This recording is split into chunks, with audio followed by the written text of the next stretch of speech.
Joining us now, New York Times columnist Ross Douthat himself. He's the forthcoming author of a new book, The Deep Places, which I had the privilege of being able to read before a publication date in a couple of weeks. Highly recommend you guys go and pre-order that. We'll have a link down there in the description. Ross, it's great to see you. Thanks for joining us, man.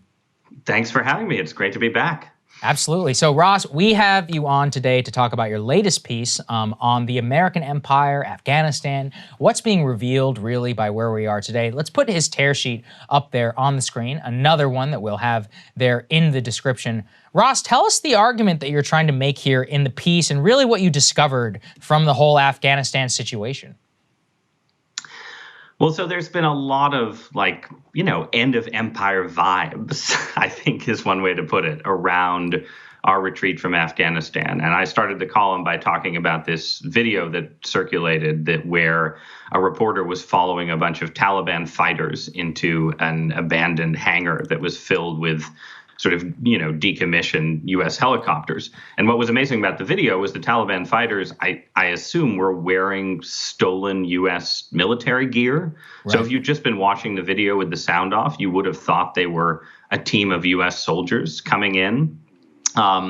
And somebody on Twitter said, well, this is like, the Visigoths and Vandals, putting on legionary armor or adopting Roman last names, even as they sort of, take over and take down the Roman Empire.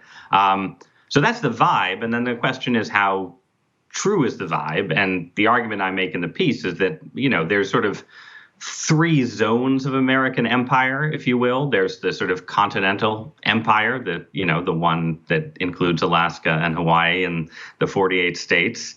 And then there's sort of the post-World War II empire, which is basically the military umbrella that we put over Western Europe and parts of East Asia. And then there's the sort of world empire, the one where whenever we get really hubristic, whether in Vietnam or then in Iraq and Afghanistan, we try to basically sort of Americanize by force of arms. And that's what's failed here, right? It's that kind of, we're going to not just be, a commercial empire where everyone watches Disney movies around the world. We're actually going to use American military might to sort of make the least American parts of the world more like America. That's what's failed. That's not the same thing as the fall of the Roman Empire. It's more like, the Roman legions losing battles in the German forests or the Parthian deserts. Right. So the question is, what are the consequences for losing on those frontiers for, the inner parts of the American imperium?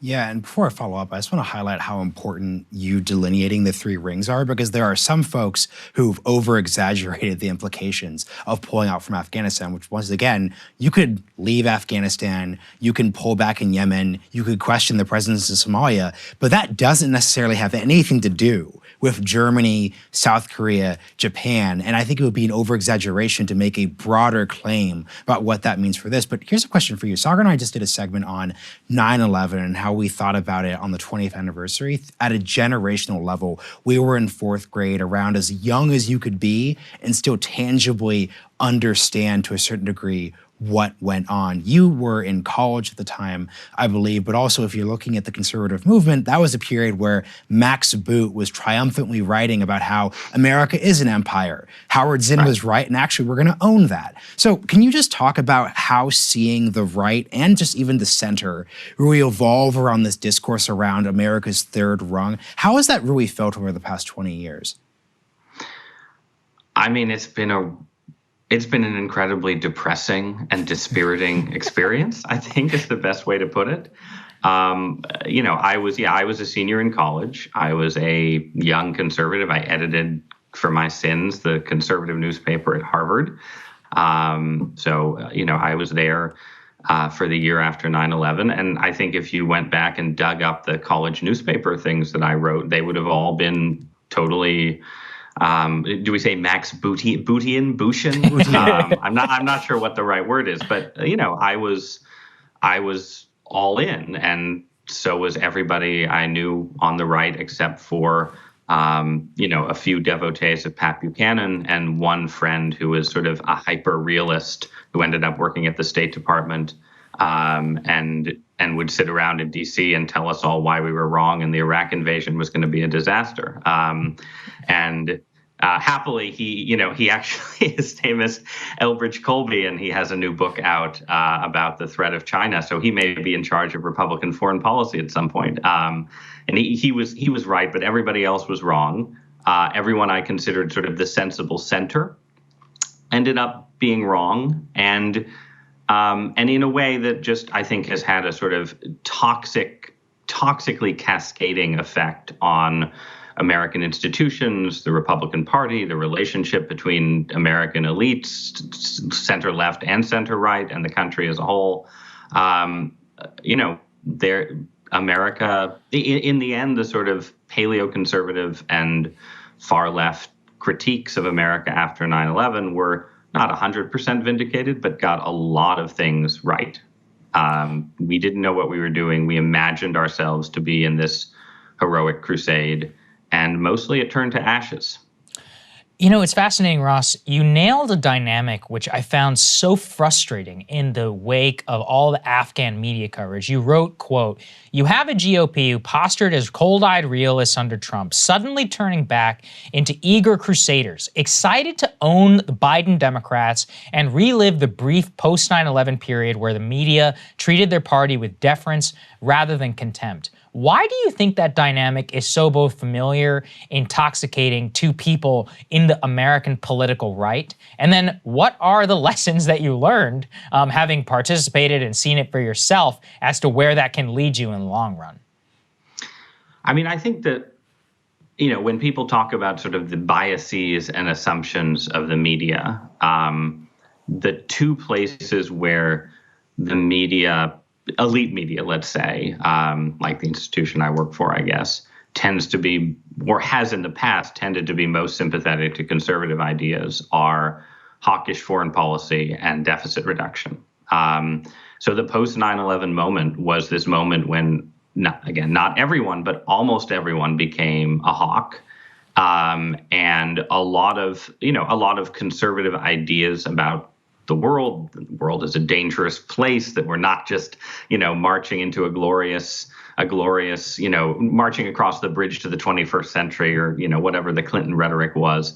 A lot of those ideas seem to be vindicated by the terror attacks. And some of those ideas were vindicated. Like, I think there's a version of conservatism that was vindicated by terror attacks. It just wasn't the version that ended up making policy. But all of that meant that there was this window after 9/11 when, the media treated Republican politicians with deference, and it took a certain slice of conservative and right-wing ideas, the slice associated with foreign policy, much more seriously than you can imagine much of the media taking conservative ideas at any time since.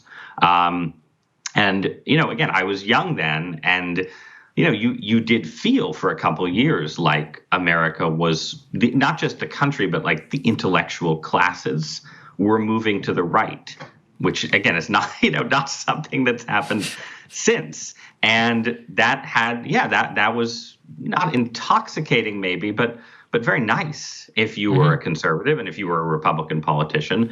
And you got a mini dose of what that looked like with the Biden withdrawal from Afghanistan, which was mismanaged, was handled badly, did deserve criticism. But out of that criticism, you had this brief return of a sort of, centrist and Republican hawkish sort of overlap that I think Republican politicians like, and understandably. It's nice to have the media on your side. Something I'm really curious about, Ross, because I really like how you set up that the far left Howard Zinnian, Noam Chomsky style and paleocon, more realist right tended to actually be really correct with their cautions about the actions we engaged in after 9/11. But what my concern is I entirely disagree with the more forward-facing visions that these two ideologies actually advance. So I think their critiques are very helpful, but I actually don't think that paleoeconomism was a particularly helpful, what should the world look like, ideology. It's not electorally popular, and I also don't think it's a good policy prescription. And then two, I also think that the more left-leaning foreign policy vision isn't also a useful one to actually understand the choices that we have going forward. So how do we, if we're thinking of these ideologies as having useful critiques, how do we prevent ourselves from overcorrecting? Because if we're going to look at this post-1960s institutions don't work vibe here, we love vibes during this discussion, we could basically agree that the unifying theme is we lean too much into things. We're too much LBJ, Kennedy, New Frontier. We could go to the moon. We could remake Vietnam. We could do the Great Society. If that goes too far, then the globalization train goes too far. How do we not just swing too much again? How should we think about this? Yeah, I mean, I think that there's sort of a divide within, I would sort of say, people younger than me, especially, who think about these issues in foreign policy, where for all that there's still this kind of, hawkish media tendency that can resurface, generationally, people who lived through the 9/11 era think we screwed up really, really badly. That's I would say that's a very strong under 40 consensus. And then you have the division where the question is, does that mean, on the right, a kind of paleoconservative sort of come home America conservatism, and on the left something similar, or does it mean a kind of pivot to realism of some sort and a focus on essentially great power competition and China, right? And I think that's sort of the likely division in terms of what Afghanistan means. But I think you also have, America also. I think that the danger in what you see in Afghanistan is also just an indicator of American incapacity. Like we failed here, not just because we made a mistake trying to nation build, or not just because Afghanistan is the graveyard of empires, but because it really is true that American institutions don't seem to work very well. And to the extent that that has been sort of more fully exposed by the withdrawal, you would expect sort of rival powers, Russia and China above all, to sort of draw some conclusions from this and look for further ways to sort of test our capacities. And that is the place where I think, the Hawks talk way too much about credibility, right? The idea like you have to stay in Afghanistan for 50 years to prove your credibility. Well, no, that's not necessarily a good idea. But there is a germ of truth to that like the act of withdrawing from Afghanistan in what it exposes about American weakness does expose us to further risks in more important theaters. And that does have to inform American policymaking. I think that this is what the Biden White House wants to do. They want to, sort of do more in East Asia to contain China, and getting out of Afghanistan, they think, helps them do that. And in terms of personnel and money, it does. But there are costs to, in a sense, letting the world see our nakedness, which is sort of what's happened in the last month. Finally, Ross, your book, The Deep Places, it is a journey of a memoir of illness and discovery. Why did you decide to write the book? Just give people a bit of a preview. Sure. So this is not about the decline of the American empire. It's about my experience with chronic illness and Lyme disease over the last going on 6 years. But it's a personal account. It's a memoir, as the subtitle suggests. But it's also a book, I think, that's very relevant for the age of COVID, because it's about sort of the limits of scientific and medical knowledge, the failures of medical establishments, and kind of, to my own great surprise and unhappy shock, what it means to get sick and realize all the ways that you can be sort of on your own. So I think, it's a book for people interested in the specific subject, but also interested in the larger issues that the pandemic has definitely opened up. Well, I'm glad that we could have you on. And like I said, I highly recommend it. We'll have pre-order links down there. Ross, really appreciate it. Thank you so much for joining us today. Absolutely. It's always a pleasure, guys. Thanks for having me. Thanks for coming. Thanks everybody for watching. We really appreciate it. If you can support us today, we would, it just means absolutely the world. Link is down there in the description. It's so awesome to be able to do this with you guys all the time. Marshall, tell everybody where they can find you and me normally, regularly, the realignment, etc. Yeah, once again, everyone, huge, huge, huge thank you. I had a blast doing this. I was nervous coming in, but it's really fun, and really realizing there's a real community around this show is actually a game changer. I hope those of you who asked me to look at the camera more were rewarded with the rest of my mug. It's fun looking at Saagar, but there's also an audience out there too. But no, most importantly, you can check out the Realignment podcast. We're on YouTube. As we said, we are so close to crossing 50K. And we had an amazing episode that's coming out today. It's with Ben Mesrick. He is the author who wrote The Accidental Billionaires, which inspired The Social Network, one of our favorite movies of the 2010s. It's all about GameStop. It's all about Reddit, social networks, finance, Wall Street, why Occupy Wall Street failed. That's on our YouTube channel now. It's also available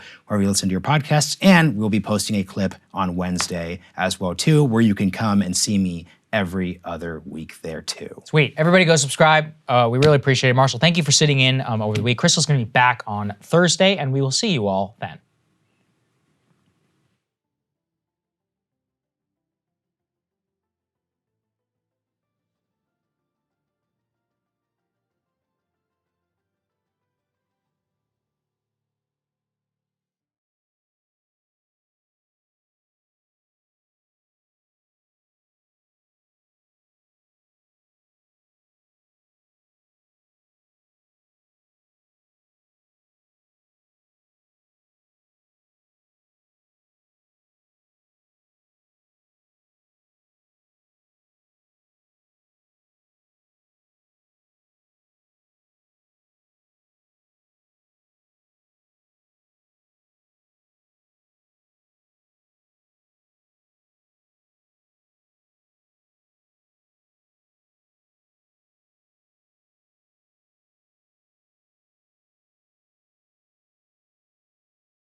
Hey guys, thanks so much for watching. That's right. Just as a reminder, you can become a premium subscriber today. Watch the full show completely uncut, our reactions to each other's monologues. You get to listen to it. You get to ask us questions, all that good stuff. Link is right there in the description or at breakingpoints.com. Best of all, great way to say screw you to the mainstream media.